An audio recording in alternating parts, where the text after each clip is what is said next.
recording. If you want to do that. Let's wait till Saturday. Okay. All right. Should be recording.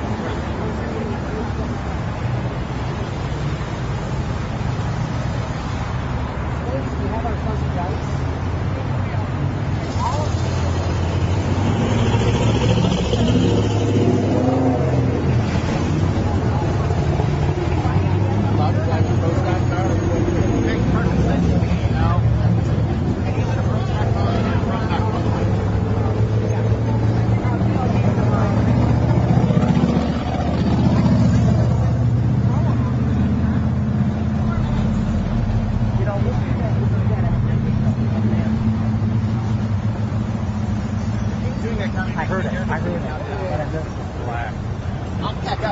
I'll just go like.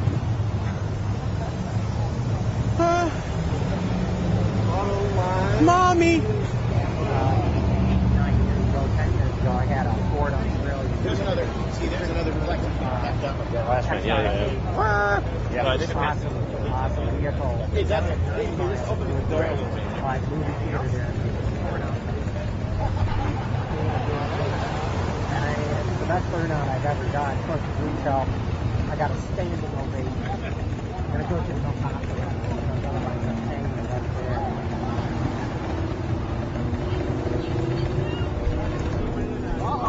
there. That's a perfect vehicle to do that in. It is. And since it was an Australian, you know, it was right-hand steer. And people would come up looking at me and they'd go, wow, what a cool vehicle. And then they'd see that it was right-hand steer and they go, wait a minute, how come the steering wheel's on the right-hand side? And I'd say, they made a mistake at the factory. I will walk around. When we go to the park, I will walk around so you can get a seat. Okay? Have you been down to this GM Performance display down there? Not yet. They've got a restored like 55 NASCAR Chevy there. No kidding. Oh, very cool. Oh, I'd love to see that. A roller and a cord. Or is that a real cord or is that a kit cord? You know, it looks real. It does look real. That's rare. Yeah, no, the old stuff, 63 Falcon. I love those. Oh, a Morgan. Three-wheeler. And a clown car. Looks like a Model T. Yeah. 2 minutes.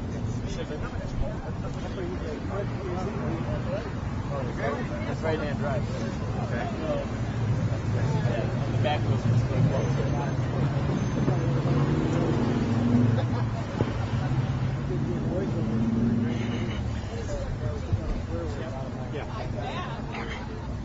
Start with me. Yes. So, Carmen will cue you. Shoot there, shoot me, and then go over there. I don't know what he's going to do.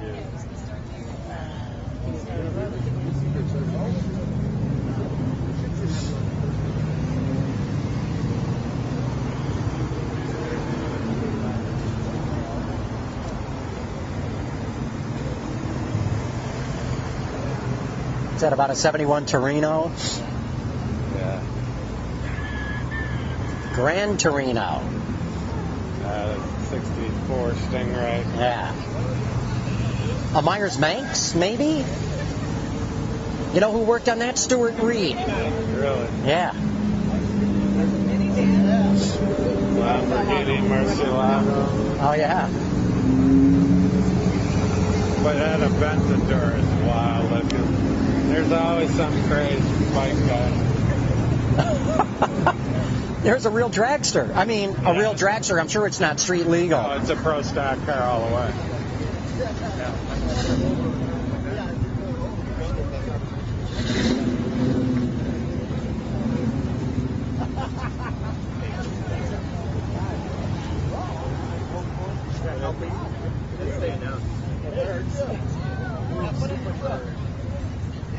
Superbird.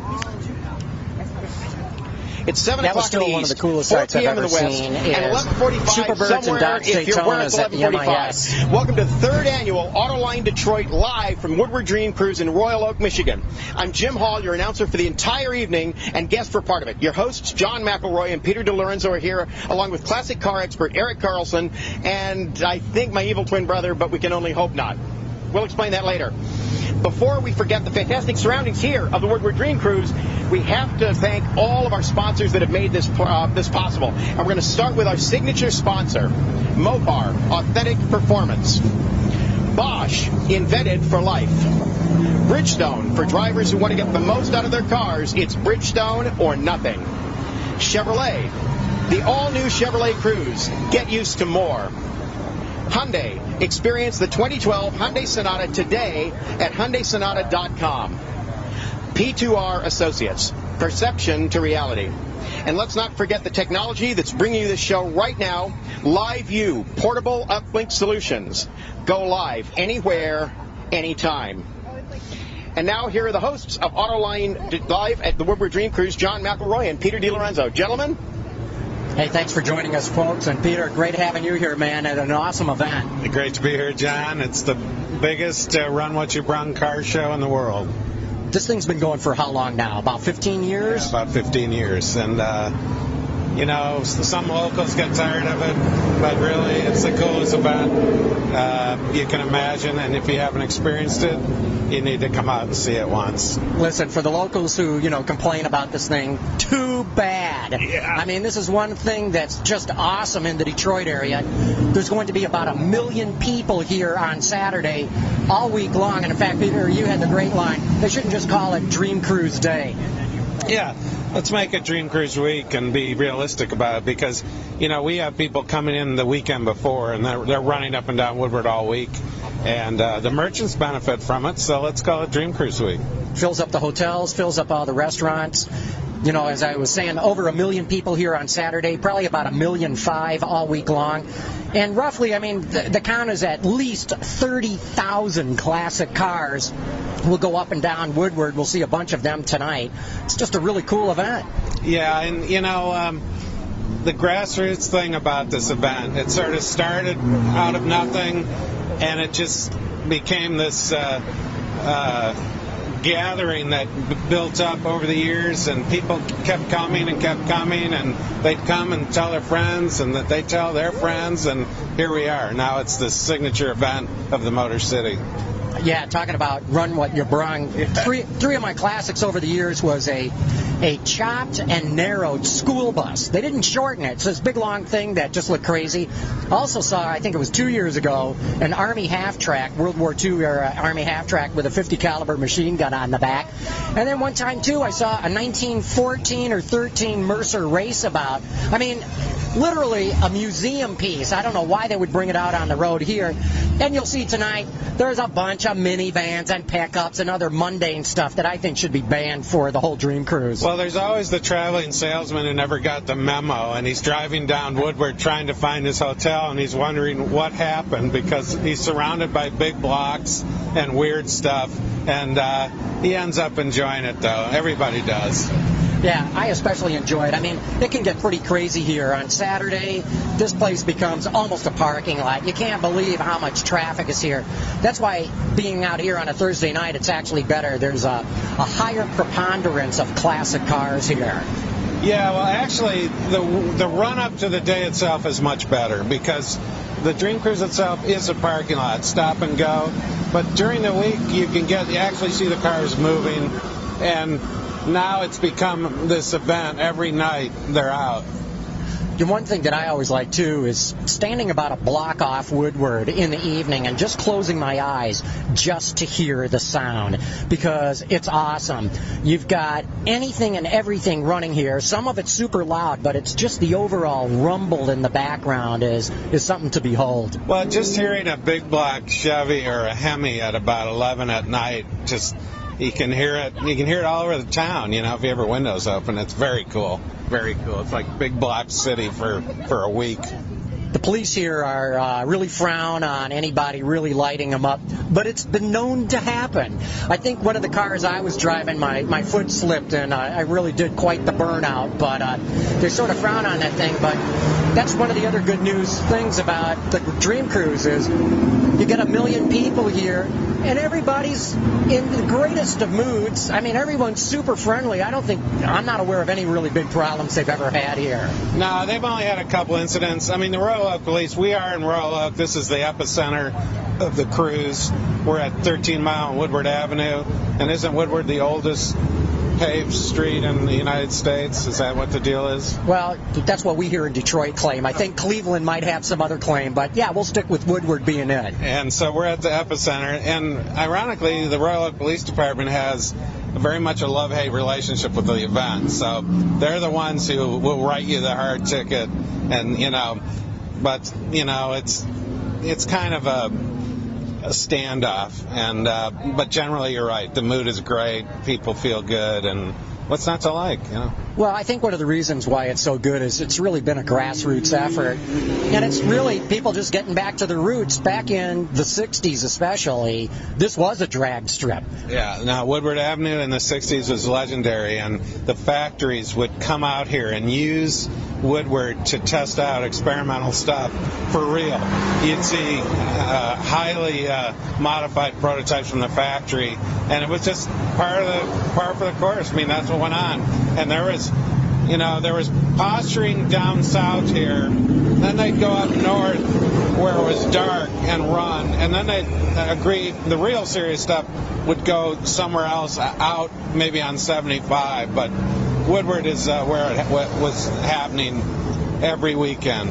And it was the social scene. It wasn't just drag racing going on. It was the whole cruising thing, going to hamburger stands and whatnot with your date. And yeah, well, there wasn't the internet or any of that stuff, so people had to actually drive somewhere and get out of their cars and talk to each other, which is an amazing concept in this day and age, but that's what we did. Imagine that, talking to people. Hey, we got Scotty Burgess here from the Detroit News. Come on in here, Scotty. How are you? It's good to be here. Boy, does that sound canned. Did they write that script for you? Chip told me to say that exactly, just like that. So we're waxing nostalgic about the Woodward Dream Cruise here and, the whole cruising scene on Woodward. What's it to you? Well, it's a lot different. I haven't been here nearly as long, so the cruise has always been here. Right now is a really good time. I actually like the weeknights before Saturday. I think that it's certainly a lot more fun. You can move around, and come Saturday morning, it's just going to be packed with people. One of the things that you guys were talking about that I really thought about is the V8s. They're going away. This is the last place you're going to start seeing them. This year, Buick stopped making the Lucerne, and that's the last V8 in Buick. I don't think Buick's never had a V8 before. Lincoln getting rid of the town car. There's no V8s in that brand either, and that's something we're going to see more and more of, that whole lineups with no V8, and the V8 makes the Dream Cruise. Yeah, I remember at the second oil crisis in 1978 when everyone said, well, that's the end of the V8. That's, we're all going to 4 cylinders and it'll never happen again. I'm not so convinced that they're going to go away. Yeah, fewer of them, but I think they're going to be around for a while. No, we'll pay for them if you want them, but I think they'll be around. Well, when I say go away, I mean in all mainstream cars. Yeah, of course, you'll have Corvettes or things like that with V8s, and you'll have all those big, powerful cars. But for most cars, I think that they're going to be a thing of the past. Not in the family sedans, but then you're looking at Mustang, Camaro, Challenger, all with base V6s that get over 300 horsepower. I mean, it's awesome, and still we'll get 30, 31 on the highway miles per gallon. And however, there's nothing like the sound of a V8, so hopefully there'll always be one if you want to pay for one. Well, you can get an electric car and have the taped sound of a V8. They have to have a sound eventually, and so that may be one of the things that we see. But no, you're absolutely right. Just that slow RPM, that little burbling sound. I mean, it's the best thing that you can ever listen to, especially, on a lot of these cars. I do wonder sometimes by Saturday, if you were to go mile by mile from 14 to 9, what is the total horsepower on the road? Oh, it's got to be in the millions. Oh, absolutely. And all of these cars are even more than what they were when they were first built. That's for certain. Yeah, I mean, just standing here, you'll have 700-800 horsepower V8s as a regular occurrence. And no kidding either. Well, not only that, but just a while before we started the show, an honest-to-God dragster, there's no way it could have been street legal was here, and I don't know, that's got to have anywhere from, 800 to 1,000 horsepower? Yeah, it was a full-blown pro stock car. It was just wild. Well, and there's also probably more deuce coupes on Woodward than were made by Ford in 1932, which is, it's very surprising, but I mean, that's one of those classic looks that people just love to drive around, and it looks like the weather's going to be nice, maybe a little hot, but it should be fun all day. It's always hot at the Dream Cruise, and that's why you always see cars pulled over, hood up, steam coming out of the radiator. Happens every time. I know all about it myself, a little too firsthand. Scotty, so are you, just hanging out here tonight? You doing something for the paper? What? I've been writing some stuff for the paper. We have a blog that's right off the front page of the website on detnews.com. And we're going to be riding around in a Camaro convertible, myself and Tom Greenwood, and writing about that. And then we just posted a video of safety tips to follow on the Dream Cruise, and it includes a really good burnout of the Camaro SS. Cool. We should be watching some of the cars that go by here, because as we've been talking, there's been some awesome stuff that's going by, and our location's pretty good at 13 and Woodward because there's a traffic light here and everyone's got to line up, and here they come. And there's a Mustang first off the line, about a 65, no, maybe 65, I'd say. That's the thing, when you start trying to name all the cars that are going by, you can literally get a headache because your brain's just racing to try to keep up with what all these things are.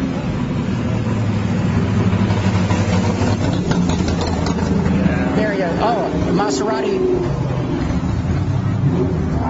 and a new Mustang. And what's that, about a 69 Camaro? 69.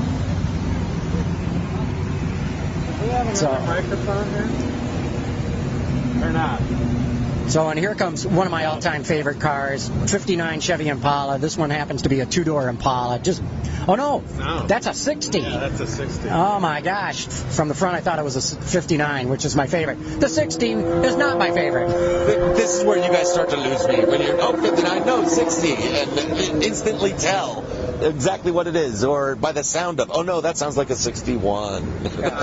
I used to be able to tell pretty much all the cars just by their headlight signature.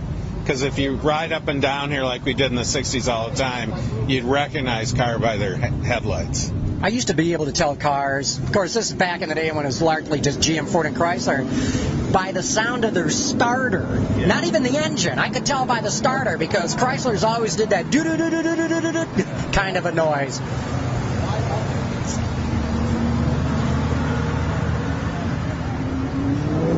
So, just kind of awesome Chevy Nomad, custom, Model T, hard body custom.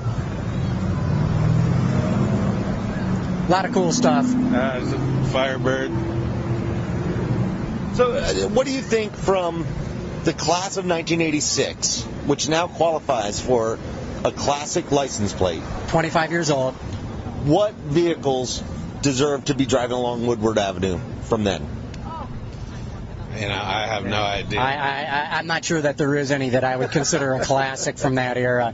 I mean, let's face it, the 80s was some rough years. Yeah. Well, the 70s really were the worst. The late 70s when there was a 165 horsepower Z28 Camaro, as I recall, that was the pits right there. That was the pits. And in the 80s, I don't know. Do you have a candidate? No. It's one we were talking about at the paper, and we were trying to figure out what would be something that fits in there. I can't think of a one. Jim has a couple over there. Yeah. He does? Oh, here. Jim does. S-Rod Mustang. It was a 5-liter Mustang. They did the overdrive manual in it. It was the first time they started putting performance back in the car, so it was actually the turning point car. When did the SVT Mustang come out? SVT Mustang was 84. Okay, well, I'd give an SVT Mustang the nod. Ford were the guys that sort of turned the performance back on. And when they did that, that was the signal. It was okay for everybody else to do it. And then GM followed with port fuel on Z28. So that's a car that's significant. It's not great performance, but, you know. Now, which Fiero was in 86? The Fiero went out, I think they stopped production around 86. Oh, Jim says 89. Last year, the Fiero was 88, and there was an 89, but it's never released. That was the V6 car. That was when GM actually had the thing sorted. Then they pulled the plug on it. Well, that's a typical GM problem of the past. You know, just when they get it pretty good, they kill it. And there's some tricked out Mustang that I'm not sure I totally like the way they tricked it out. Okay, well, look, we're going to go to one of our first commercial breaks, and I'm going to run over to the Mopar stand. We're going to show you some of the cool cars that they've got that they're exhibiting here. I'll be back in a minute, but throw it off to one of our great sponsors. As John heads off to the Mopar set for our next segment, we're going to take a moment to spotlight a couple of our benefactors for the evening, including our signature sponsor, Mopar, Authentic Performance, and Bridgestone. For drivers who want to get the most out of their cars, it's Bridgestone or nothing. What we're going to do now, we have access to a carbon fiber golf cart. And we're going to use that. We're going to drive through the parking lot of the Mopar enclosure, which right now is sort of set up mostly for, I guess, our edification. But come Saturday, this thing is going to be chock-a-block full of vehicles. Hold on just a moment. We have to this is the cool thing about live video, in that we're going to do this sort of streaming wild. It's very disconcerting, but we can make this work, I'm sure. Wow! As we go through here, there are a couple of cars I'd like to point out. And I think you'll find them entertaining, to say the least. Let me just get in here. There we go. This whole area, we're actually at the corner of, if anybody here knows Michigan, we're Woodward Avenue and 13 Mile. We're in the southeast corner, and there's a very large Mopar enclosure that is sort of a festival of Dodges and Jeeps and Chryslers, and actually some brands they don't have anymore. I'm hoping that come Saturday there'll be some DeSotos and stuff like that. We're going to go by a car that hasn't been seen very widely yet. This is the Dodge Charger SRT8, the 2012 model. Pretty spiffy, huh? And I'm hoping here that come Saturday there'll be at least one DeSoto Adventurer with Bendix electrojector fuel injection. And the interesting thing about that car is that if a Bendix fuel-injected DeSoto Adventurer runs, it's considered over-restored. They didn't do that when they were new. And now, here is John. We're going to sort of hand the mic and everything else over to Mr. McElroy. Sorry you couldn't drive in the zippy carbon fiber golf cart, but see you, John. Zippy is not quite the idea I had in mind. But I want to introduce you right now to Tricia Hecker, who's with Mopar. And Tricia, you got to tell the audience what your title is. Sure, it's head of marketing for the Mopar brand. Okay, and we're standing in front of the Jeep JK8, and you got a pretty good story about this. Fill us in a little bit, and then let's walk around and point out the details. Sure, thanks, John. So this is a JK8 Independence, and it really goes back to the old CJ Scramblers from the 1980s, which, were pickup trucks. So today, Jeep doesn't have a pickup truck in its portfolio, but we've gotten lots of feedback that they might like to have that. So in typical Mopar fashion, we come along with a kit that allows a consumer who owns the four-door Jeep Wrangler and allows them to convert this with the kit. Well, come on, walk around with me. But first, you got to explain these headlamps. What is going on with them? They look very different. Well, again, in Mopar fashion, this is something we're concepting. These lights are truly indestructible, and because Jeeps go off-road and are all known for their capability,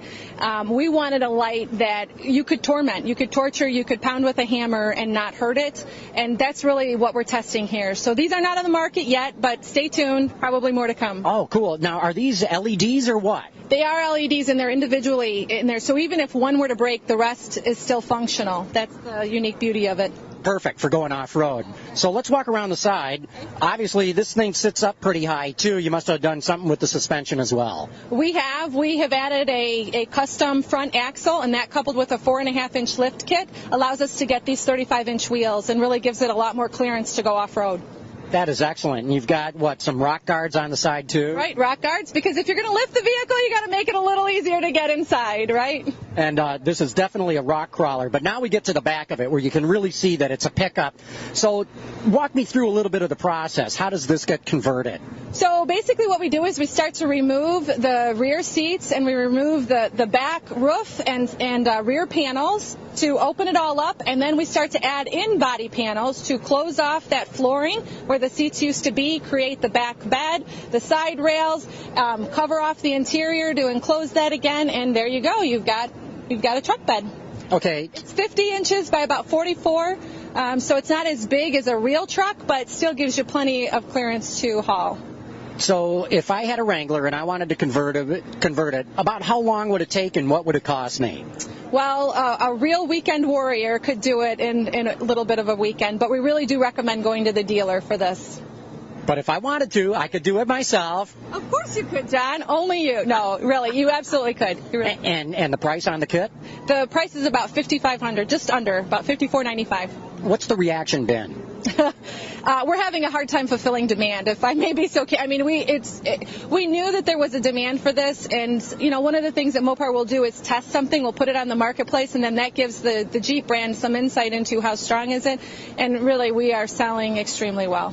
Okay, and come around back, because you got a few more details that you ought to point out to me here. We do. Well, of course, we've added both front and rear bumpers for off-road. These are specifically designed to go off-road. And if you're going to go off-road, you got to protect the rear taillights, so we've got some guards on there. And then we added a spare tire just in the event something were to go wrong. So just to kind of show the versatility of the unit.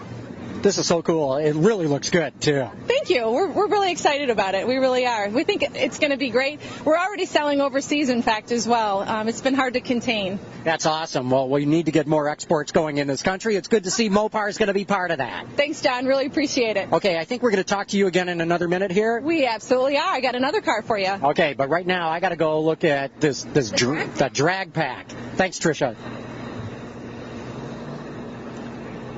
Yeah. And right now we're meeting Dale Aldo, who's standing here with the Drag Pack Mopar Dragster. Tell us all about this car, Dale. This car is pretty unique. It's the world's first and only ready-to-race package car that has a V10 and over 512 cubic inches. It's configured for NHRA AA stock automatic class racing and currently holds the world record at 9.43 seconds. So this is a race car. You don't take this out on the street. Unless it's the Dream Cruise, then maybe you do. That's correct. This is race only. These are made for racers. And the centerpiece of this vehicle is obviously the Viper-based engine. But this isn't just out of a Viper. You guys have touched this, so to speak. It's been heavily breathed on. It's a very, very strong runner, and it makes a significant number of horsepower. NHRA rates this at 450 horsepower and 450 torque, and it gets it up and moves it quite well. And what was the time again that you said? 9.43 seconds, and they usually turn in the 140 mile an hour range. So this thing's cranking. It is very much cranking. It has a unique set of headers that are configured for this package car. It's got a very unique scoop. The total grill area serves as a scoop. And it's a combination of a Gen 3 and a Gen 4 Viper engine. It comes with a unique racing calibration, which was developed within Chrysler. And the front suspension has a special cradle, and it has lightweight racing wheels that are Mopar logo. It has racing tires on the front. It has 9.5-inch racing slicks on the back. Unique from normal Challengers, it has a solid rear axle with a 411 axle ratio. So it is configured, like I say, for drag racing. It has a 2-speed transmission, which was developed specifically for this engine. And it comes with a complete fuel cell, braided lines, in-tank pump. And as you see, this is a customer's car, which is ready to be delivered. And I assume that you've lightweighted this car as well. Talk a little bit about the front tires in that regard. It's significantly lighter than a regular Challenger. This car runs at 3,340 pounds. The wheels are very lightweight. They're racing wheels. They're aluminum. And there has been weight taken out throughout the vehicle. We receive a body in white, which is extensively modified to receive the powertrain and the other modifications that are made to it. This vehicle here has a full roll cage, which is one of the items that is available through the option process. It has the shifter, it has the line lock, it's got a full set of gauges, it's ready to go. It's got a window net, it's got a full shoulder harness, so when you receive this car, you can basically drive it off the trailer and go racing. Just put a little bit of fuel in the tank and mail it. Actually comes with C12 racing fuel, so you don't even have to go to the gas station. Just take the bow off the present and take it out on the track. You're good to go. Don Garlitz ran this car in Gainesville, Florida for a test, and he turned 952s the second run he made. Wow. So it's a very capable car, a very unique car because it employs the V10 engine, and we're very excited to be involved with the program, and our sportsman racers are very excited that we are able to develop products that are this exciting for them. Dale, what's a package like this cost? This car, as it sits here, would be approximately $93,000 complete. Now, complete, that's the roll cage and everything like that, but everything you see. But the base car itself would be what? The base car itself is $85,000, and then there's three options. You can have a paint option, you can have the safety package, which is the roll cage, the window net, the shoulder harness, and then you can have a identity package, which is the Mopar graphics that go down the side. How's this selling? What's been the reaction in the market? Reaction in the market has been very, very much excitement. The Viper owners have been very, very warm towards it. A lot of the drag racers have, so it's been a success, and we're very, very happy that we were able to build this. Dale, thanks so much for taking the time. This is an awesome car, and it's so cool to see Mopar actually selling race cars. This is a full race car.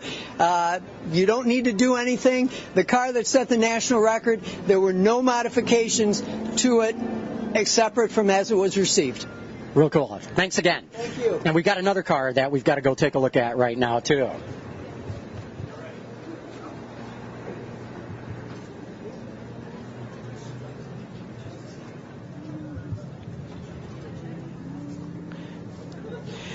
We'll be right back to John in the Mopar set in the second half of the show, but first we're going to thank a couple more of our sponsors that have made the show possible tonight. First of all, we've got Bosch. Bosch, invented for life. And Chevrolet, the all-new Chevrolet Cruise. Get used to more. Now, we're going to pass right back over to John. But we have to find him. See ya. Okay, and I'm back with Tricia Hecker here, and we have got this stunning Chrysler 300. I mean, you can spot this thing a mile away. Tell us, what did you do with this car and why? Well, we've done several things. We've been partnering with a gentleman by the name of John Fortuno, who we're going to talk to in just a second. Yep. And, the Chrysler 300 has a strong history of being a performance vehicle and being a canvas for modifiers. So what we wanted to do was partner with him and really get to a West Coast concept and really show some unique differences. And I'll save some of the body work for John and an air compression that he wants to show you. But maybe we move to the engine and we can talk a little bit about some of the Mopar content. Because, of course, that's what Mopar is known for. So one of the first things that has kind of shocked the world, I guess, is that we dropped a 426 aluminum engine into this. And we added, obviously, strut tower braces, the catback exhaust.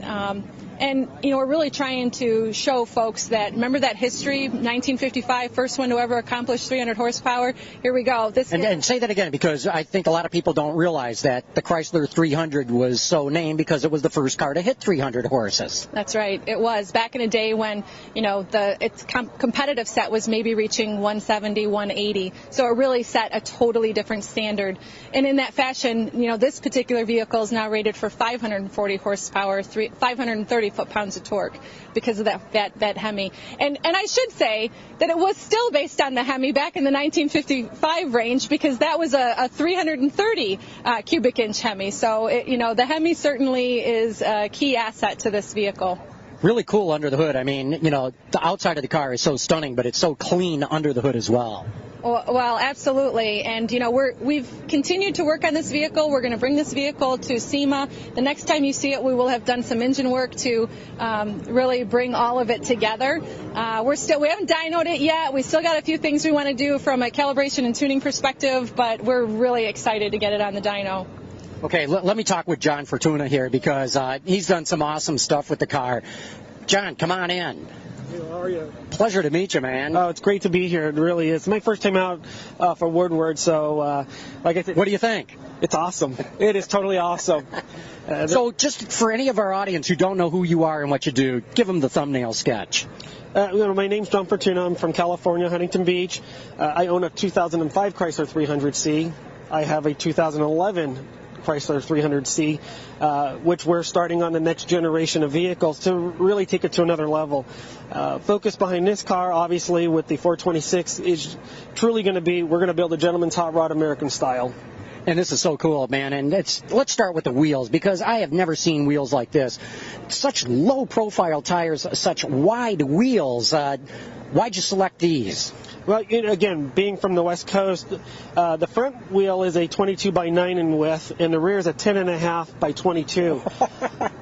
So that's the diameter. The tire itself is a 255/30 up front and a 295/25 series in the rear. We can get away with that all day long in Southern California. Yeah, you can. Up here in the snow and ice, I don't know. Yeah. As I said when I sent the car out here, these are my snow tires. That's good. Tell us more about the car, because it's so visually arresting. I mean, the tires really set it apart, but even if you block them off, anybody would notice that this car looks different. Yeah, and it comes down to a couple different things. Aesthetically, the car itself is completely 2011 300C. What we've done from there is, obviously, we did the air suspension where the car is down low. When the car starts, it automatically raises itself up. We pretty much, if you will, debling the car, so we've eliminated all of the chrome. Hence around the window trims, they're color matched white. We blacked out around the mirrors, did the same thing on the door handles, and again, kept it really simple and clean. This is there is nothing done as far as body work to this car. That's so interesting what you're saying, because of course when the 300, the recent generation first came out, they blinged that thing out, and I think that's what brought people out of the woodwork to go buy it. So why'd you want to de-bling it? And again, going in a whole different direction, building the gentleman's hot rod, and that's been done before. So you got to figure out another way of bringing that to the table. And again, this car, the new platform, it's so distinct. When the car's laid out on the ground as you see it, and people always ask, it looks like it's on the ground. It is. It is literally on the frame right now. But you really pull out all the new body lines and the character of the car. If you look at the back, it's old school. Let's look at the back. Let's walk back there. Yeah, I mean, if you look in this area here, it's got all the old school fence styles, lots of lines. You look at the back bumper, the fenders. You can even see it from our angle right here. Oh, yeah. It dips down. It's an old school hot rod here, with today's variation of what we've got going on. The car's amazing. Yeah. How about inside? Have you done anything there? No. Inside is still 100% OEM. They've done an amazing job with the interior. I mean, the 8.4-inch touchscreen, it does everything for you as far as that goes. The leather wrap, the real wood. So it's done really, really nice on the interior. One of the other features that I love, and again, being from Southern California, that dual panoramic sunroof, it pretty much is open every day. You get in the car, you fire it up, you hit the sunroof. So they've done a great job with that aspect. No, I love what they've done with this car overall. I mean, I liked the prior generation to this car, but they just stepped it up that little bit more with this car, and you've taken this to the nth degree. Yeah, and you're absolutely right. Because I park them both side by side, you can visually start to see, but that elegance, that sophistication really took it another step. And what else can you say? It's American. Yeah, that's right. That's exactly right. And that's what especially goes here at the Dream Cruise. Yeah, no, absolutely. And you come here, and we were out yesterday checking out the area, and I did the Google. I had no clue what I was in store for when I got here. It's just awesome. Yeah, it's a pretty unique event, and we love it here, and we hope it keeps on going forever. Yeah.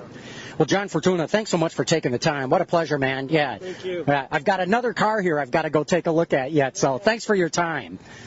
And we're catching up with Lars here from Bosch. Lars, how you doing? Good seeing you. Tell the audience exactly who you are and what your title is. I'm Lars Ulrich, Director for Marketing at Bosch Diesel Systems. And so here what looks like an original 1953 Corvette. but it says diesel power, clean diesel power. So explain to me what this car is and why you've brought it to the Dream Cruise. Yeah, it actually does look like an original, but however, it's not. It's a replica. It was built from apprenticeship program in Charleston, our plant for diesel systems. And it's basically a demonstration vehicle of what clean diesel technology can do in historic cars. However, more important, what the benefits of clean diesel can do in order to launch this technology forward into the future. And that's actually where we're here right now. This technology has a little bit over 200 horsepower and 400 foot-pound of torque. And that 400 foot-pound of torque we currently utilize in order to excel and propel the market for diesel, for clean diesel in North America. Especially 400 foot-pounds of it. Can we pop the hood on this car? We got to show the people what this thing looks like under the hood.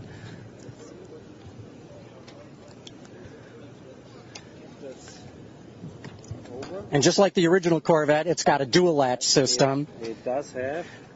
So, with the air cleaner and valve cover, you can't see the diesel a whole lot. But tell us a bit more about the engine. Yeah, the engine is taken out actually of a BMW engine. It's a 2004 BMW engine, a little bit over 200 horsepower, 400 foot-pound of torque. And in this particularly vehicle, it gets fairly good fuel economy. Though this is more built for fun.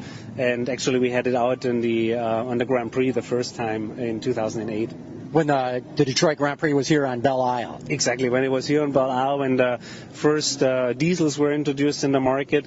And then in 2009, when the clean diesel technology actually has launched, that's when we really made progress in respect to the take rate and consumers really taking onto this technology. Just to give you a reference point, 2009, the first clean diesel vehicles were launched, and since then the take rate has increased from 12% to over 34%, which is the current month of May of 2011. Yeah, that's really impressive. Diesels are starting to catch on, even in the American market. Exactly. But you got to tell me, what's it like driving this car?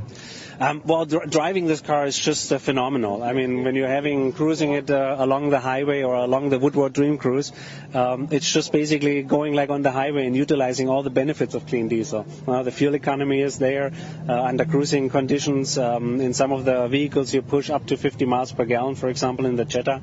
And this vehicle just adds a whole lot of emotion to it because it's from 53, it is a replica, and it just has this endless torque.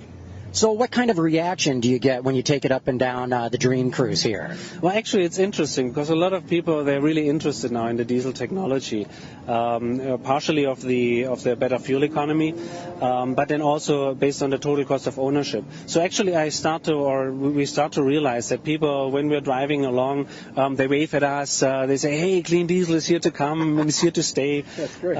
So actually, people really start to understand the benefits of clean diesel, and as part of total cost of ownership, in a vehicle like that in serious production, like for example in a Volkswagen Jetta TDI, you can get up to over a 3-year period to save up to $3,600, which amounts in an amortization period or payback period in less than 18 months. And what's not more to laugh about technology like that, we actually can save money and do a benefit to the environment. And have a lot of fun. I'm still thinking about that 400 foot-pounds of torque. That is a significant number, and actually in the serious production cars we see some very similar numbers. Like the BMW X5, which is out, the Mercedes-Benz M-Class, the 335, which is a B-turbo engine, which is out in the market, which actually has more than 400 foot-pound of torque. And that's where you really play out the benefits of clean diesel to the full extent.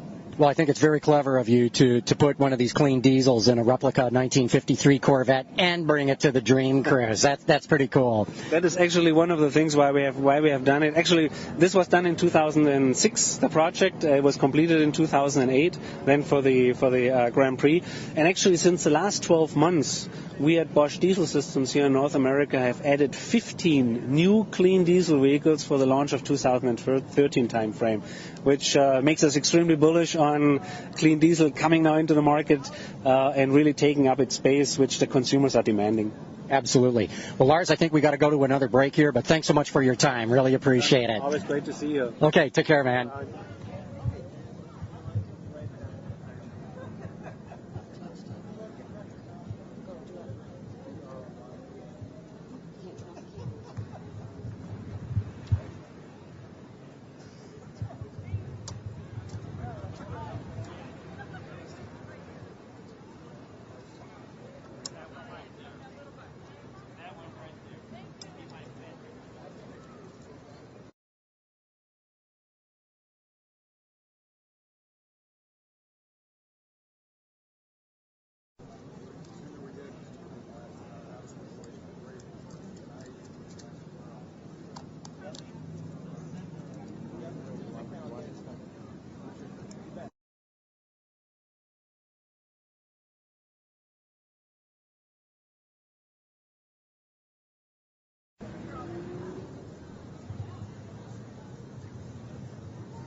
yes.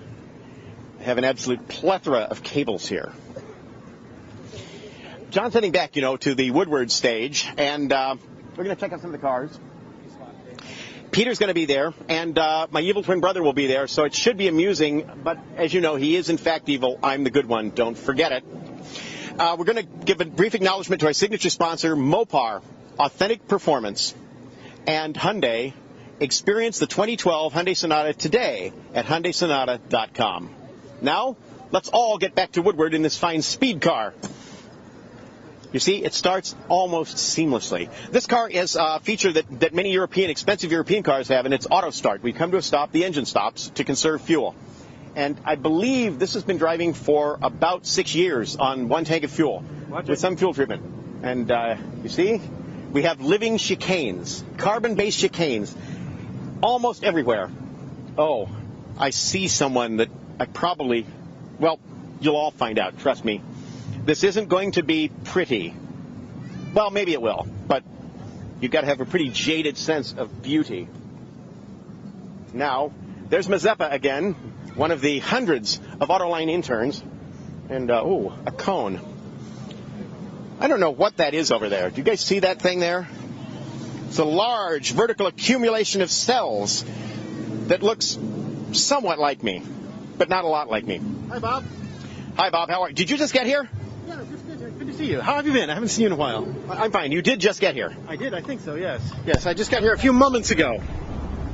And I was stepping on the cable here. So we have to explain to everybody. I think you mentioned that it's your brother that's here with you. Evil twin brother. Evil twin brother. But as you call him your spare parts brother. In fact, you call him Bob. I like using the way of saying it. It's Bob. It's spare parts Bob. Well, spare parts, you have to understand. I really can't comment that at this time. He's told me that if I do, I'll be rendered into my component atoms. And we'll just harvest some of the more important parts. No, Bob, no, you have to understand that my spleen hurts. Because we're identical twins, and we're genetically identical twins, Bob is basically, well, for example, a cornea on the hoof. And I promise that if I need a cornea, after my men harvest it, I'll give it back. I'll give it back when I'm finished, when I'm done with it. No problem. Why don't you just give me your old cornea? Well, yeah, we could do that too. Yeah. And of course, many internal parts, like your liver. So don't drink, Bob. Don't drink, but you drink all the time. You'll be able to enjoy the effects of it later. Okay, is this a world first? Is this the first time that Spare Parts Bob and Jim have been together? In a long time, yes. Yeah, Bob has been living sort of on his private continent. And this is because if we stand within a certain distance of each other, we will create a vibration that will destroy your universe, and it will annihilate it instantaneously, and our own universe will be in its place, where things are basically as they are here, except the air... They're better. Well, the air smells nicer, the temperature's always 68 around the world, and most importantly, every day is Dream Cruise. Yeah. Then we definitely have to keep you apart. Make a hell of a special, though. There have been some really impressive cars out here today. And there's... My new car I saw go by, and I tried chasing the owner, but in my condition it was a lost cause. It was that 70 Corvette convertible, and it wasn't an RT. Yeah. I didn't think they existed anymore. They'd all been made into RTs. It was the purple 500. Yes, it's a nice subtle car. A six-wheeler. Yes, you don't see those every day. We haven't seen those in Kuala Lumpur in months. But there was we should mention that Bob was a Tyrrell. The six-wheel Tyrrell. Yes, the famous Tyrrell Formula One car, which actually won a few races. It did run a few races until Goodyear decided they weren't going to keep developing the tires, and that sort of ran. Didn't March show one that had two rear wheels? Yes. Yeah, okay. I guess they had to do it differently, right? Well, that was the time when they were experimenting. That's when the Brabham fan car debuted, which was a sort of the sequel to the Chaparral 2J Sucker. And the only victory for an Alfa Romeo Brabham. And afterwards, Carlo Chiti, who was the head of Alfa's powertrain development for Auto Delta, says, it was not a Brabham victory, it was an Auto Delta victory. It's like, and that's why you lost every race before and every race after, right? But yes. And then it was banned after one race, wasn't it? It was banned, absolutely. Yes, Formula One, let's change the subject. Yeah, let's change it. Let's go back to the Dream Cruise. Pontiac alerts. Look at that, Poncho convertible. It's missing. It should have had headlights. It should have had 6 bloody headlights. That's a Catalina 400 convertible, folks. So somebody who just came from Kuala Lumpur. What's that red thing?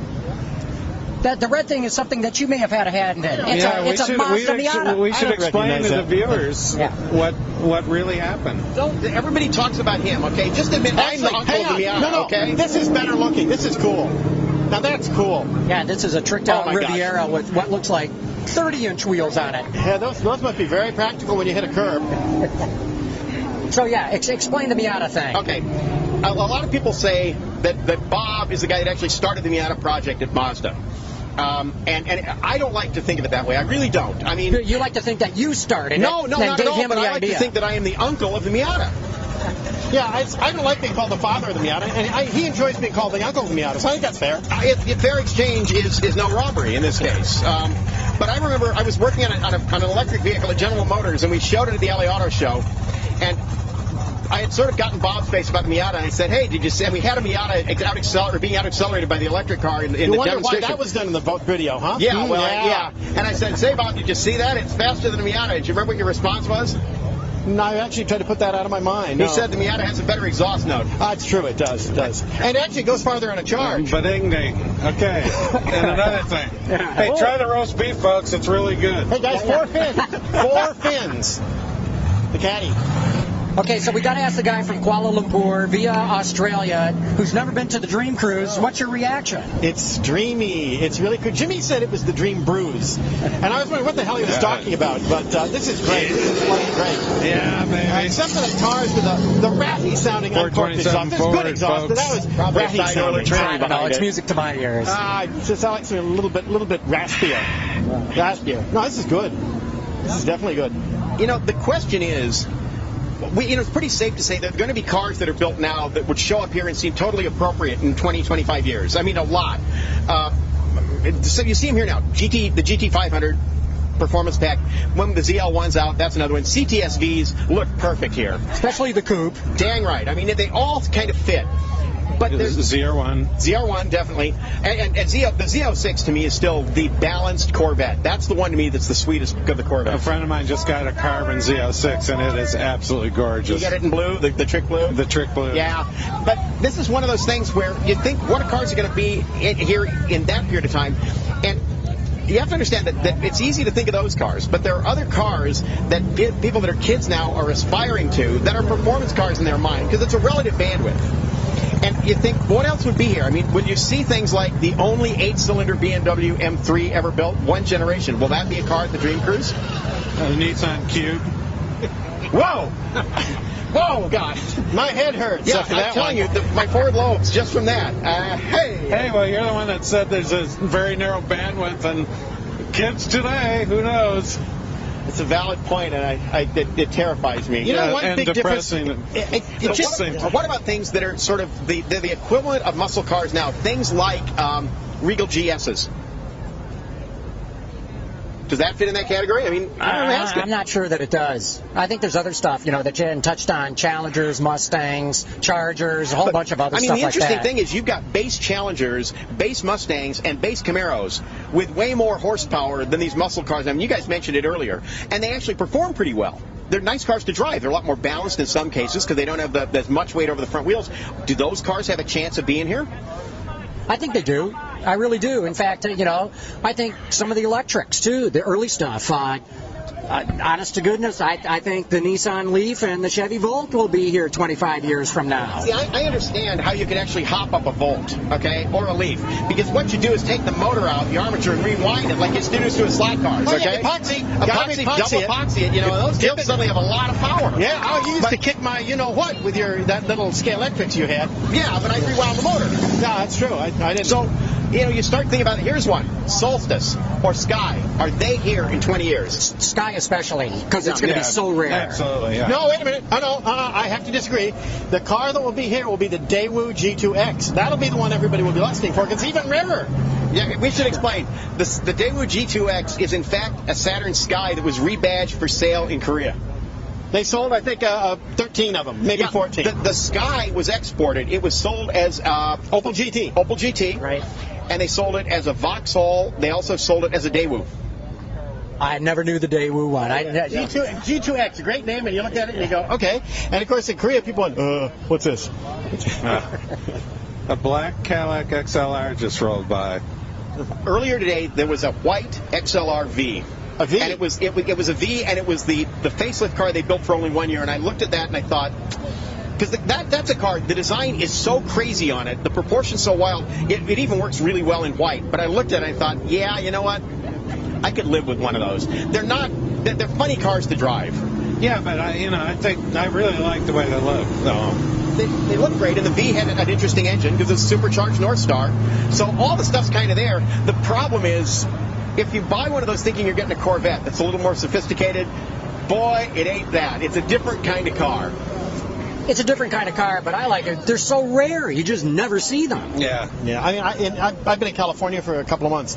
I have seen 2 XLRs in California, for crying out loud. And I'll tell you, in the car park in Southern California, they jump out at you. They really do. It's like, wow, what the heck is that? Yeah. Yeah, so they'll be here in 25 years. Oh, absolutely, absolutely. But remember, scarcity alone does not determine value. And the best example is in 1979, the Oldsmobile 442 was an appearance package on the Cutlass, and Oldsmobile built the fastback Cutlass. We got to put this into proportion. It was the fastback Cutlass, the downsized fastback Pro 79, and they built 2 that were spec'd out this way. They were V8s. They were V8 Cutlasses, all right, with a 442 package. They had a nice aluminum wheel on it. They had 5-speed Borg-Warner manual transmissions and V8 diesels. And they built 2. Now the value of those fleet. The value of those cars now is probably about $26 a ton. So scarcity alone does not determine value. No, you're right, because otherwise the Lincoln Blackwood might be a collector's item. Well, the Blackwood. Yeah. But turn around the other way. You look at cars like 56, 55, 56, 57 Chevys were built in huge numbers, and they are still... Look at that Chevy right there. Wow. Fleet line. Listen to the link pipes. Yeah, but it's a good point about the 55 Chevy. Who would expect that a 2-door 55 Chevrolet 210 would be worth anything? So I think it's a valid point. But I guess it's the thing that is going to be the defining factor on these things hanging around. It's not just a scarcity; it's a desirability. Does somebody want it? Is there anybody in the world other than me that wants a '62 Plymouth Fury? Okay. No. Yeah, I know that. I know that. Which means I'll never be in a bidding war. Okay. Well, I don't know. I'm thinking the price. I could be in there just to sort of drive the price up for you. Think you're getting a good value. Yeah, $1,300. Yeah, maybe. Yeah. Well, 2 things I think drive desirability, and 1 is nostalgia. As a kid, you liked it, and 2 is design. Which drives everything in this business. Design. Yeah. No, but this business will always hinge on it. I concur, but I think John's point about the impact it had on us in our youth is monstrous. Okay, you could argue the entire classification of so-called special interest automobiles, because don't let them call them classics, right? But people want them, and they want them because it was like when you were 15 years old, you thought you started drooling, right? And I think that's a huge factor. But I hope that they haven't been drooling. I hope they aren't drooling over Pacers and things like that. But Pacers are cool because they're just so weird. Yeah. The funny thing though, when you talk about design itself is sort of weird because one of the best examples of a car that went through radical design changes in 3 product generations is the original Buick Riviera. Yeah. The 63, 64, 65, then the 66 to 70, and then the 71. What the hell is this? Just another V8 motorcycle with 4-wheel. Oh, excuse me. Oh, now that's a car. That's a car that's rare and valuable. The Barracuda. No, that's a Hemi-Cuda with California plates on it. Yeah. Now the question is, was it originally a Hemi-Cuda? Yeah. Was it an original? Who Probably knows? not. Who can say?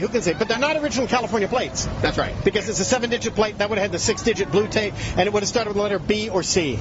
The man... the man knows his plates. The man who knows what. Peter, go ahead, say it. The man who knows too much in stereo. Welcome to the land of the obscure, folks. Now, what is the most obscure thing we can say about a car here, Bob? That's real. We like it fast. You got to come with something. It's got to be a car you've seen. That's obscure. 66 Chevelle, a nice SS. Pretty nice car. And no vinyl top, no irritating vinyl top. I'll bet that wasn't really the Indy Pace car. No, I don't mean this as a joke. Do you think? I don't know. I'd just be surprised. I can tell you the obscure one. Yeah. And not because I like it, but that Coronet that was a convertible and a 500 and hadn't been made into an RV. I mean, it's like. It's not obscure. That's rare. Well, okay, yeah, fine. There's All a right. Boss, still, Bullet Mustang, still a fantastic one, and get it in black, which was rare. You could get it in black. Oh, the Bullet Mustang? Yes. Oh, I thought they were all the green. No, you Oh, could get okay. it in black. So I would do Highland Green myself, but the truth is, a Boss 302 in Highland Green. Oh, the new one? Yeah. Yeah, Now, but would that not be a car you would sandpaper one of your Hang on. eyeballs for? I mean, it's that cool. Figuratively speaking, This of goes course. back directly to John's comment about our youth. Jimmy and I had probably a different impact from the film Bullet than anybody else because we saw it on an American Airlines 707 at flight level 370 on Astrovision, the black and white TVs, the car chase during rough air. Yeah. What more and could you ask for? It was great, and it was amazing to hear the sounds of people around us going, ugh! And all the flight attendants were walking these bags back and forth in the line. Now, here is one of my favorite cars, and it is immensely rare, a Dia 450 I agree. SS. That Ladies is and gentlemen, one rare automobile. something Do you know Jim about and it? I agree on. It's very Yes. rare, and it's probably the best custom car, There's the ZR1. Italian body Yeah. car with a Chrysler 273 engine ever built. Yeah, arguably. I don't know about the argument. now there part. was one of the least attractive Corvettes ever done. Absolutely, especially with the Tupperware body work that we're doing on the car. And don't It forget was- one other thing: if you bought it in California, you had a 305 For 1 year. In Yeah, 82, they put 305s in those cars, and they would not pull the skin off an 8 custard. No. But you know what? It didn't hurt the desirability of Corvette. Corvette survived this awful performance Attention, period. cameraman. There is a twin toilet seat Corvette. That's what I had a summer job at Chrysler. And we used to call 70 Corvettes twin toilet seat Corvettes. That may be the one that I lust after. No, maybe not. Looks like it's got a hood bulge. And the California license plate is not on it, so I don't know if it's correct. But, oh, yes, what a fine car. As soon as the light turns, we'll see this car. We're looking down the road here now, Yeah. looking down Woodward. Dramatic. This is so cool. I can't believe it. if it isn't fast, there ain't it'll be nothing like this out-accelerated in by the Kuala Volkswagen Lumpur, because if Bus. there was, it'd be 5,600 protons. There's the Trans Am. Solid gold. Yep, that's the 500. I want the car. Bring it back. I wonder if they would give you the car, Bob, if you asked nicely.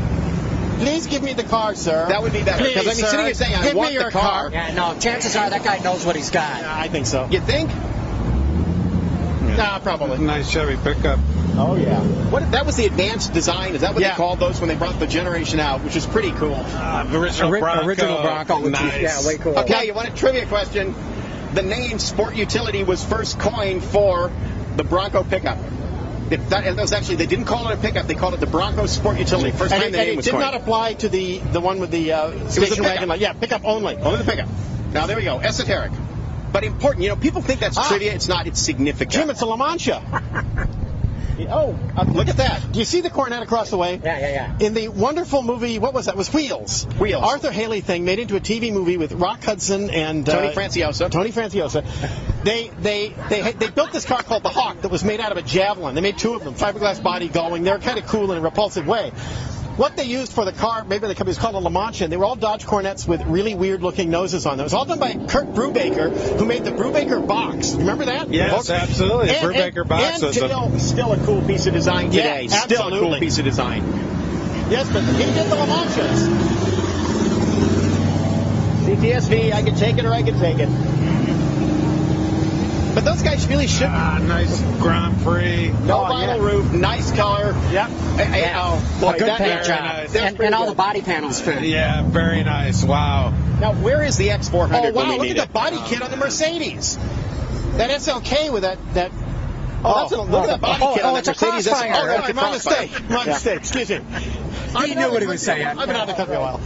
You know, when they brought the Crossfire out, it was a coupe only. It was determined that it was the absolute best way to buy a Mercedes 320 SLK with phenomenal depreciation. Hey, up, drop down side. There we go. Although Ramp side was better. to say old speed on it, that's kind of pushing it a little bit, isn't it? Speed. Do you think? Yeah. Yeah.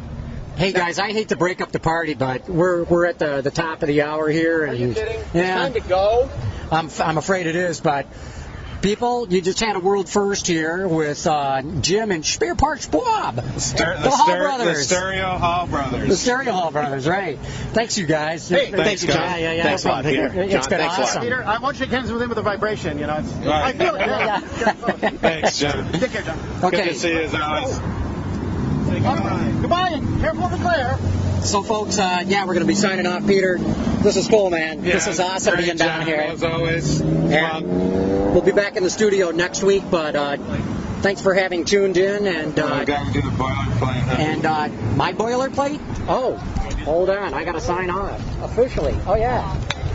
Don't forget that you can friend us at facebook.com/Autoline Detroit. You can get all kinds of updates and info. Follow us at twitter.com/Autoline.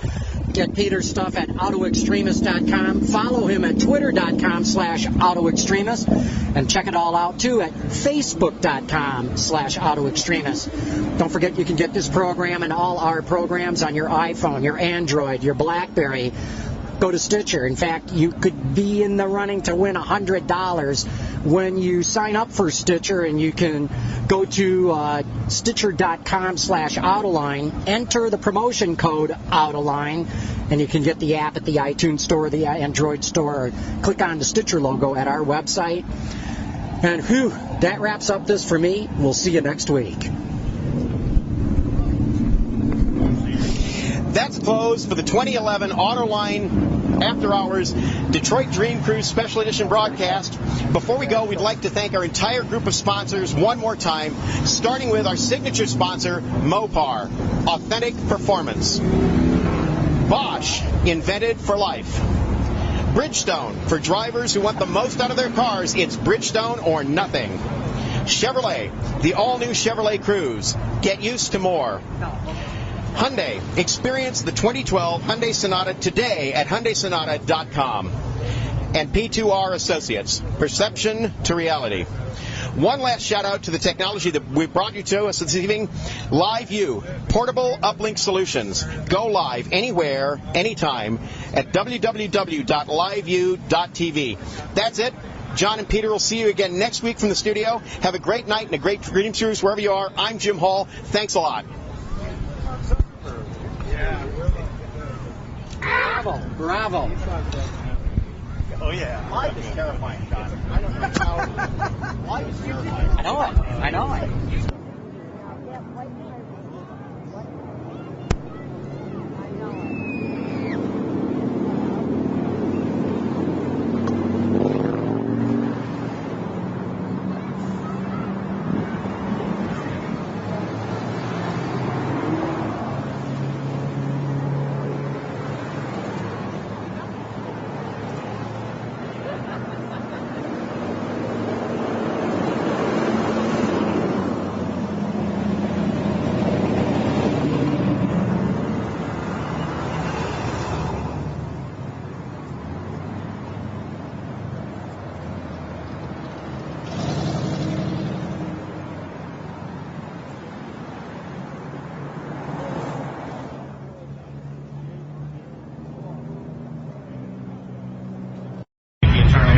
Yep, that's what I'm doing right now. Turn on mics.